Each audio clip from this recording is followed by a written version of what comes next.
বৌদি, ও বৌদি। হ্যাঁ পূজা, ডাকছিলে? বেলা 4টে বেজে গেল, তুমি আমাকে কখন খেতে দেবে?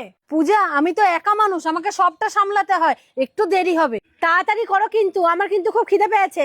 ঠিক আছে, রেডি করে ডাকছি।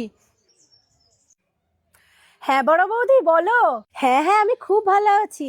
হ্যাঁ, আমার খাওয়া হয়ে গেছে। ছোট বৌদি আমাকে কখন খেতে দিয়েছে? ছোট বৌদি আমাকে খুব যত্ন করে, টাইমে টাইমে খেতে দেয়। আরে না না, তুমি কোনো চিন্তা করো না, আমি খুব ভালো আছি। ঠিক আছে বড় বৌদি, রাখছি। হ্যাঁ। আচ্ছা পূজা, তুমি বড়দিকে মিথ্যে কথা বললে কেন? কি মিথ্যে বলেছি ছোট বৌদি? আচ্ছা, আমি তো তোমাকে এখনো খেতেই দিইনি, তাহলে তুমি বড়দিকে বললে কেন যে তোমার খাওয়া হয়ে গেছে? তুমি বড়দির কাছে আমার নামে এত প্রশংসা করলে কেন? প্রশংসা করবো না বা কেন? তুমি তো আমার সব যত্ন করছো, সে কি করছে?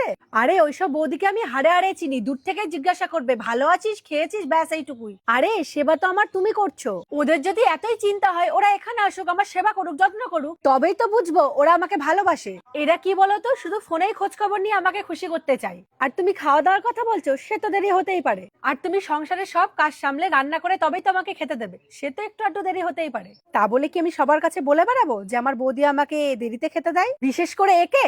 কিন্তু পূজা, এখনকার দিনে ননদরা তো যারা দূর থেকে খোঁজ খবর নেয় তাদেরকেই বেশি ভালোবাসে, তাদেরই বেশি প্রশংসা করে। আর যেসব বউরা বাড়িতে থাকে, শ্বশুর শাশুড়ি ননদদের সেবা করে, তাদের তো তারা মূল্যই দেয় না। শোনো বৌদি, আমি সেরকম ননদ না যে দূরে থাকা বৌদির কথা শুনে তোমার সাথে খারাপ ব্যবহার করব। আর তুমি আমার সামনে থেকে সেবা করছো, তা তোমার প্রশংসা করবো নাকি ওর প্রশংসা করব? এবার যাও বৌদি, আমার জন্য খাবার নিয়ে আসো। ঠিক আছে পূজা।